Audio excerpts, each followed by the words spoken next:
in Olympics. He said, "You want to see me?" And I said, "Yeah, babe." And he turned over and he turned over and he said, "And I'm going to be important one day and I'm going to make money and I'm going to come back and take care of you, Granny." I said, "Oh, okay, good job." And on the day that he died, they all came over to my house early that morning, and it was really, really hot that day, and they wanted to go to the pool. Everything started off fine. It was a good day, just splashing around. All of us was in like one particular area of the pool. When I noticed that he wasn't around us, we got out to go look for him. Couldn't find him. Had some of the lifeguards go to look for him, and they couldn't find him. The person at the pool said that they thought they seen something in the deep end, and it turned out to be my nephew. A lot of people thought that the park district was to blame. It was like, from the community, we weren't doing enough, and from the news media, we were doing too much. And I guess I was caught in the middle. James Leslie's death was the first death that this family had experienced. And maybe because he was a child, they wanted people to pay. It tore my family apart. Some family felt that we didn't get the justice that they felt that we should have gotten. And that, I guess as the head of the household, I didn't fight hard enough. Today's best music, yes, Rockford's #1 hit music station's right here. It's 97 ZOK. Man, I think it was a Monday morning, June 97. Newspaper had a story below the fold, and there was about a 2-inch square picture of a little girl named Tanya.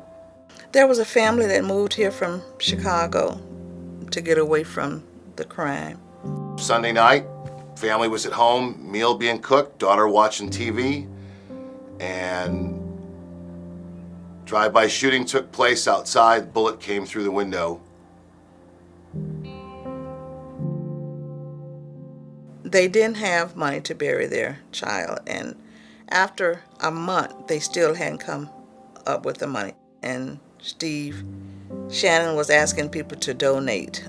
It had been maybe 5 minutes, and out the studio window, this woman pulled up in an SUV, and she just started waving money in the window.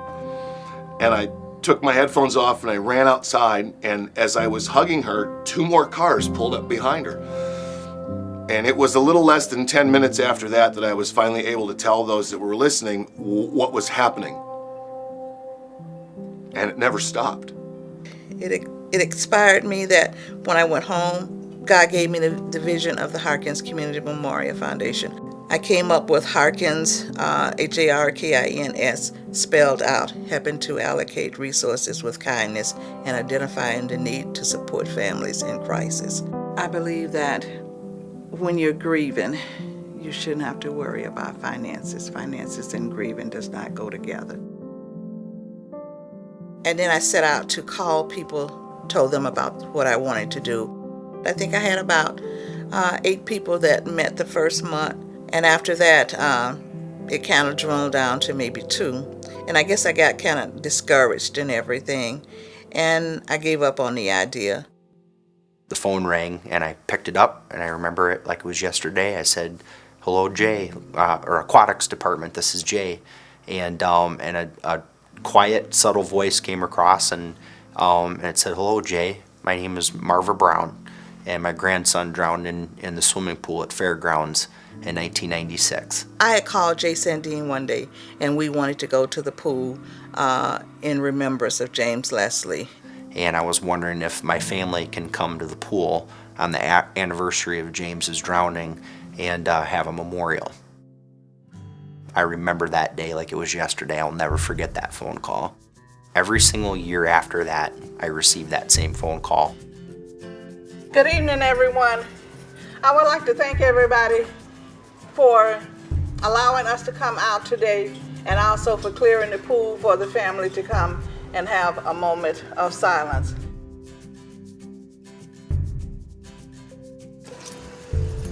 Pablo, that's my son. This is his first time coming here. I noticed every single year that the family came out, there was trust being formed between myself and Marva, between the park district and the family, between other family members and myself, and vice versa. Thanks for coming out.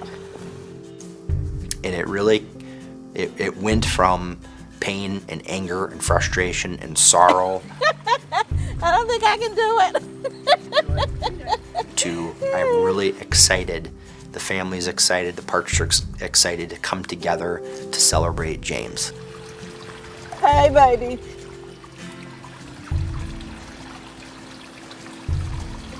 Love you. Jay sat down and he said, Marva, I want to talk to you. And he said, I know what I've been told from here. I want to know what you think. Do you think the park district could have done better? And I told him yes. I did not think that the park district did their part in saving my grandson. And Jay said, okay, Miss Brown, I want you to work with me.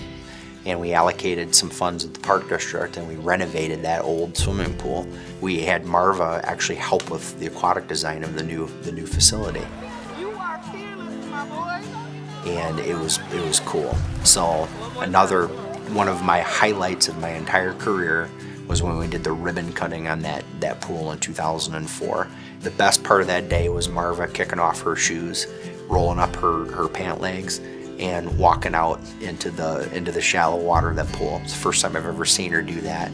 And she was giggling like a little girl, literally just giggling, and I'll never forget that. Then I developed cancer. Wasn't sure if I was going to make it.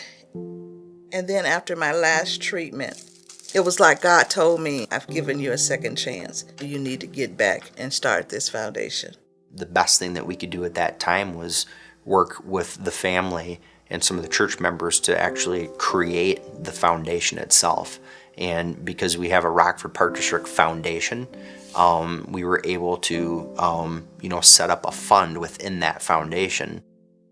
Well, every year we have a fundraiser for the Harkins Foundation.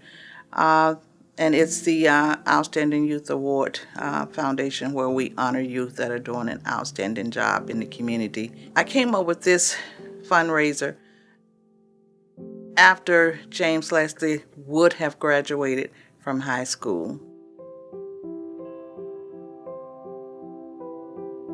We have assisted approximately 80 families with financial assistance. I mean, unfortunately with life and death, you never know when it's going to happen. And so we've had several stories and several situations where we've had, Marva call or a board member call and say, I just got a call from a family. And they're saying that the funeral home is literally not going to be able to bury their child, and that they need a check within the next 2 hours or they're not going to be able to do it. And, and we've had that phone call, a handful of times over this past, 12, 15 years. And we drop everything that we do. And honestly, we do it because it's the right thing to do for the kids, but we don't ever want to let Marva down. It makes me feel good, but it doesn't make me feel good for me. It makes me feel good for James Leslie. And I just wanted his name to stand for something. James Leslie said that, Granny, I'm going to be important one day. And I guess a grandmother's will to give him that, even after he's gone. Bye, baby. Till we see you again. Love you.